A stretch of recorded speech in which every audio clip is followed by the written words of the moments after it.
Vamos lá, cara. Tá aqui direto de Caxias do Sul. Deixa eu sair aqui até do meio do caminho da galera. Juventude 3, Fluminense 2. Aqui no Alfredo Jaconi. Fluminense perdeu o jogo de ida, né? Esse tem jogo de volta. Sou Gabriel Amaral. Vamos falar um pouquinho sobre o que foi esse jogo, que não é uma derrota. Você falou, Gabriel, não é uma derrota? Não, tem dois motivos que fazem esse jogo não ser uma derrota. Primeiro é que foi 90 de 180 minutos. É o primeiro ponto. Então, por mais que tenha sido uma derrota numa parte do jogo, não dá pra dizer que o Fluminense está derrotado. E o segundo ponto, muito claro, é que o Fluminense faz um gol no finalzinho que dá uma resetada na parada. Quando encerra o jogo, estava narrando o jogo no Jornada, né? E aqui no Raiz Tricolor também, eu cheguei a falar o seguinte, falei, cara, os torcedores dos dois times estão aliviados com esse final. E principalmente por quê? Porque o Fluminense conseguiu pelo menos diminuir um prejuízo que era muito grande de 2 gols. Por outro lado, o torcedor do Juventude também estava, porque quando o Fluminense diminuiu o resultado, faltavam mais 4 minutos e teria a chance de empatar. Poderia até acabar empatando numa empolgação. Mas só eu falo, né, que os dois torcedores estavam aliviados com o final do jogo, mas só um deles estava feliz, que é o torcedor do Juventude com a vitória. E aí a gente começa a falar do Fluminense. O Fluminense optou por poupar jogadores. Eu há um bom tempo não tenho entrado muito nas discussões se poupar é bom ou poupar é ruim. Normalmente eu espero acontecer. Para ser engenheiro de obra pronta, nesse caso acho que sim. Porque, querendo ou não, a gente não tem como saber as questões internas. O Fluminense trouxe alguns jogadores que claramente o Mano Menezes queria e achava que precisava descansar esses jogadores. E nem vi repercussão muito grande sobre o fato de terem poupado jogadores ou menosprezado Copa do Brasil, nem nada disso, ou nem o Juventude. Mas é um fato de que hoje a gente viu alguns reservas entrando em campo. E a análise vai perpassar por esses reservas? Não. A análise mais crítica fica em cima, principalmente de 2 jogadores que são titulares. Um deles tem crédito pra caramba. Ninguém vai levantar um dedinho para olhar para os lados e falar, e se a gente botar o Fábio no banco? Ninguém vai falar isso. Isso não faz o menor sentido. Mas a gente tem que pontuar que a derrota passa muito pelo Fábio, né? Isso é um fato. O Fábio falha no primeiro gol, falha no segundo gol. Vou falar depois pontualmente dos 2 gols. Posso até falar agora, né? O primeiro gol é uma falha do Fábio, no momento em que é uma falha também da zaga, mas depois eu falo da zaga, primeiro falando do Fábio. Ele sai e ele podia ter encaixado a bola. É uma saída muito rápida, não é um lance molezinha, mas é um lance de escolha, e na escolha rápida ele escolheu a jogada em que ele correria risco de, se desse um azar, tomar o gol. Ele deu o azar, porque na hora que ele sai e não segura e sai espalmando, e não pro lado, mas espalmando pra frente, dá o azar da bola bater, acho que no Thiago Santos, né, pelo que eu vi, e entrar. Na verdade não entrou, né, sobrou pro Lucas Barbosa empatar o jogo. O segundo gol, o erro do Fábio, na minha análise, não está em ele não sair. Eu vi muita gente falando, pô, o Fábio tinha que sair, bola na pequena área. O cruzamento é muito rápido, ele vem baixo, na pequena área, é um cruzamento no primeiro pau, então é um cruzamento difícil mesmo ali que o Rodrigo San cabeceia, não dá tempo do Fábio sair. O erro do Fábio, pra mim, é o fato dele ter ameaçado sair. Quando eu tinha um treinador de goleiros que ele falava, se você sair, você pode errar, porque não era pra sair, ou você pode acertar. Se você não sair, você pode errar, porque era para sair, ou acertar fazendo a defesa, porque não era para sair. Se você vai e volta, você já errou em qualquer situação, porque você nem saiu e nem protegeu o seu gol direito. Foi isso que aconteceu. O Fábio não saiu, não dava tempo, ele voltou, nunca saiu e voltou, não teve tempo de reação direito, de se preparar para defender a cabeçada. São os 2 erros. Do terceiro gol, vi gente falando, era aquele gol dali, ó, que o Fábio estava muito posicionado, muito pro outro lado. Se vocês já verem o gol, vocês vão ver o Guga protegendo um dos lados do Fábio. O Guga dá espaço, o erro maior é esse, o Guga dando espaço para o jogador chutar por fora dele e a bola ainda entrar. É a mesma coisa de você montar uma barreira, o goleiro ficar no meio do gol e essa bola passar pelo meio da barreira. Erro da barreira. Esse é mais um erro do Guga, não dava para o Fábio chegar. Mas assim, os 2 primeiros foram erros claros dele. E que vem numa hora muito ruim. O Fábio não está acostumado muito a falhar no Fluminense com as bolas nas mãos, né? Os maiores erros do Fábio vinham justamente, normalmente, com as bolas nos pés. Mas falhou, acontece. O que não acontece, e sim vem acontecendo, são os erros do Martinelli. O Martinelli fez uma partida muito ruim. Até durante o jogo a gente ficou em dúvida, a gente estava na tribuna lá em cima, a gente ficou em dúvida porque o Mano Menezes aqui, ó, nesse banco de reservas aqui, saiu invadindo o campo uma hora, igual um louco, para dar um esporro gigantesco no... A gente ficou em dúvida se era no Martinelli que tinha corrido com a bola e sofrido desarme ou no árbitro. Até depois fui confirmar e vi que de fato era no árbitro mesmo o esporro por não ter dado a falta em cima do Martinelli. Ainda assim, quando ele vai pro vestiário e a substituição é no Nonato, todo mundo fica: ué, tirou o Nonato? O Nonato sentiu, tá? Lesão no tornozelo, vou falar mais disso em outro vídeo. O Nonato sentiu, por isso o Martinelli não saiu. E vem o Martinelli, acho que o tempo de desintoxicação do Diniz dele, provavelmente desse negócio de dominar e tocar para trás, de não soltar rápido uma jogada que ele dá o tapa para frente, enfim. Acho que vai ser maior do que o que a gente pode dar nesse momento. O Martinelli precisa ir no banco. E aí onde eu vejo, acho uma merda essa lesão do Nonato agora, porque para mim é o jogador mais pronto.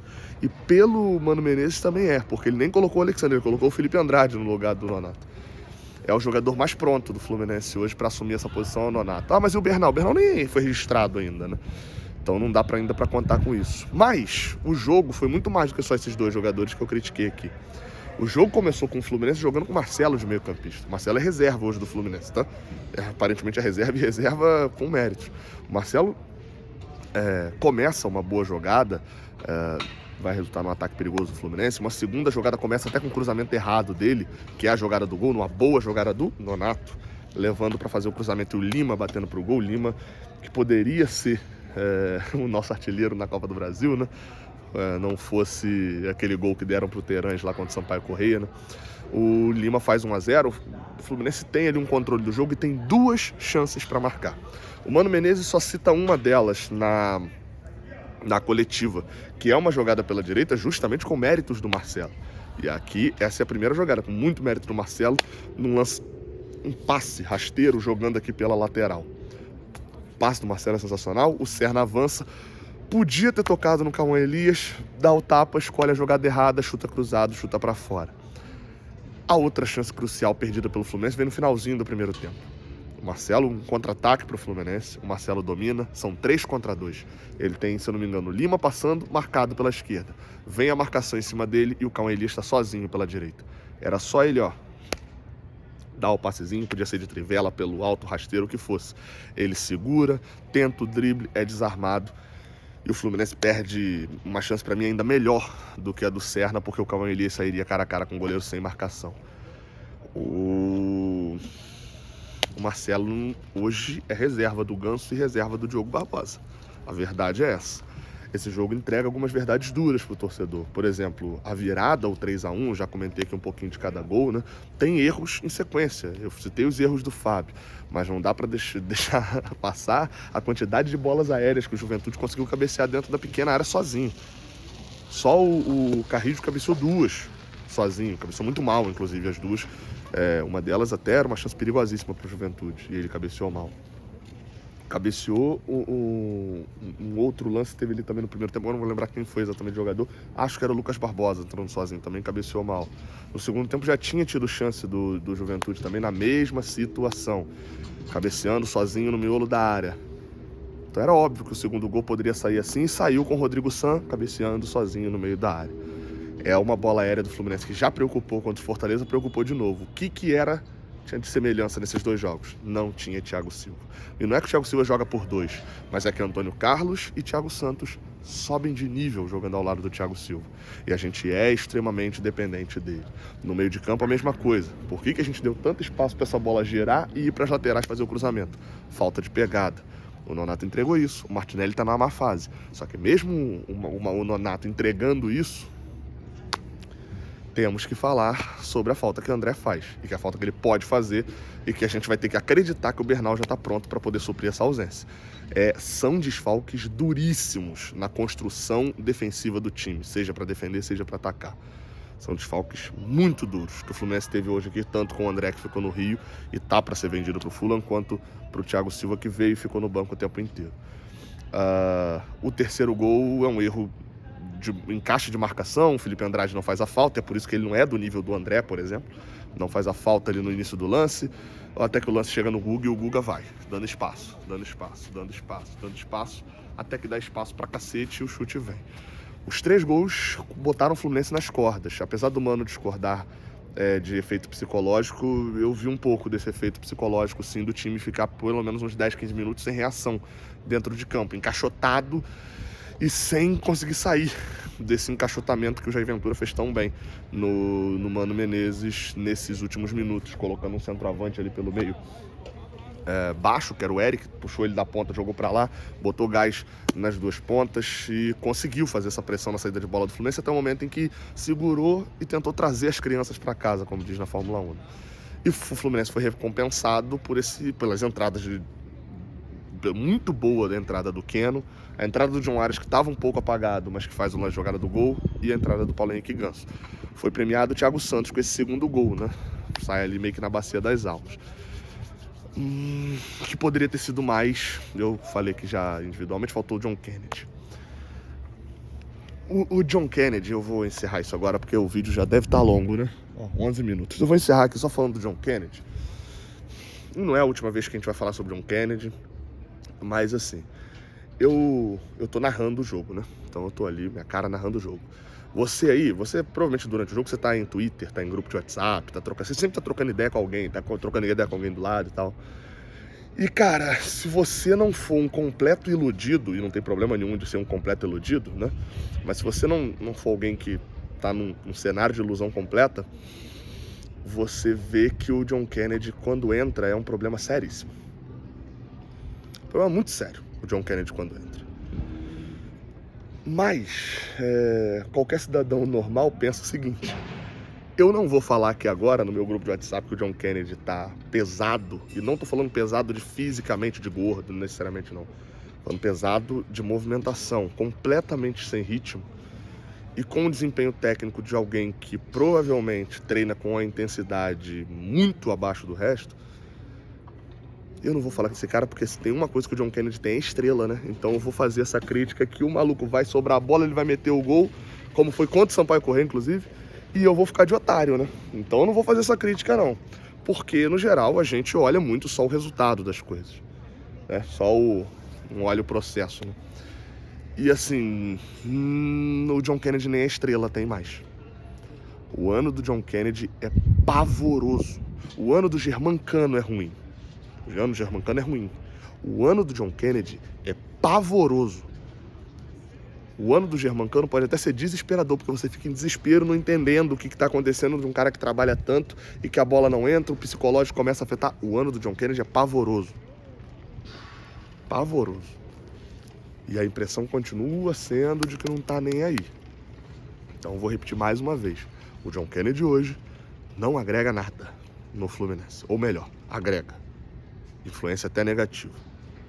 O cenário é pavoroso do ano do John Kennedy. Se ele não tomar tenência e continuar se importando muito mais com a vida de qual balada ele vai nesse final de semana, de em qual baile ele vai frequentar esse final de semana, enfim, de quem que tá atrapalhando a vida dele, enquanto ele não se preocupar em jogar bola e se dedicar à carreira dele, ele vai ser um ex-jogador em atividade. Teve um lance do Keno aqui pela esquerda na reta final do jogo, é porque não tem o jogo completo, mas teve um lance do Keno aqui na reta final do jogo, que o Keno passa por 2, dá o tapa, vai na linha de fundo, olha pra área, vê o John Kennedy e dá o passe na antecipação. O John Kennedy não consegue se mover dentro da área. Eu já me filmei jogando bola, né? Nesse mesmo corpo que eu tô aqui agora. Você que tá em casa aí, provavelmente já se filmou jogando bola. Você já achou que uma jogadaça que você fez, você olha o vídeo e fala: meu Deus, que vergonha alheia. O John Kennedy parece os meus vídeos jogando bola dentro de campo. A movimentação, comparando com quem ele tá comparando, né? Comparando com a minha pelada e comparando com jogadores profissionais, o John Kennedy tá nesse nível de desempenho físico. Pode melhorar? Pode, mas a realidade é essa. E a julgar pelo comportamento, parece que não tá se importando muito com isso. Quem tá se importando é você, ele não tá, não. 3-2, cara, só pra fechar, dá pra virar semana que vem. Vantagem de 1 gol. Vencer um gol por 1 gol a gente classifica. Cara, pode ir pros pênaltis, né? Vencer por 2 gols a gente classifica. O Fluminense é totalmente possível de fazer esse resultado com sua equipe principal, com a torcida em campo. E vamos lá, cara, porque ser eliminado nas oitavas pelo Juventude não é uma coisa que o Fluminense pode julgar aceitável. Ser eliminado nas oitavas não é aceitável. E por um time que tem um investimento menor do que o nosso, pelo segundo ano seguido sendo eliminado nas oitavas, seria muito preocupante até para um trabalho do Mano Menezes que está no início e que vem dando resultado no Campeonato Brasileiro. Vambora, domingo tem Fluminense e Bahia, é hora de sair do Z4. Tamo junto, até a próxima. Valeu.